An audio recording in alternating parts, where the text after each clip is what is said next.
Fracture అంటే అందరికీ surgery అవసరం అని అనుకుంటారు. నిజం ఏంటంటే అన్ని ఫ్రాక్చర్స్కి ఆపరేషన్ అవసరం ఉండదు.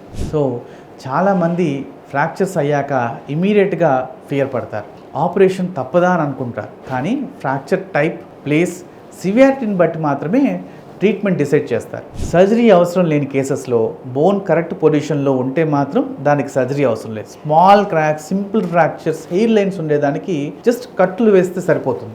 సర్జరీ ఎప్పుడు అవసరం అంటే బోన్ పీసెస్ ఎక్కువగా ఉండి ఎముక చాలా ముక్కలుగా అయినప్పుడు మాత్రం, లేదా హీలింగ్ ప్రాపర్గా జరగనప్పుడు, లేదా నాన్ యూనియన్ ఉన్నప్పుడు మాత్రమే మళ్ళీ సర్జరీ అనేది సిచ్యువేషన్స్లో అవసరం అవుతుంది. సో ఫ్రాక్చర్కి సర్జరీ కావాలా లేదా అని సెల్ఫ్ డెసిషన్ తీసుకోకండి. కరెక్ట్ డయాగ్నోసిస్ చాలా ఇంపార్టెంట్. ఎర్లీగా ప్రాపర్ ట్రీట్మెంట్ తీసుకుంటే ఫాస్ట్ రికవరీ అనేది పాసిబుల్ అవుతుంది. కాబట్టి డిలే చేయకుండా మీ ఆర్థో డాక్టర్ని కన్సల్ట్ అవ్వండి.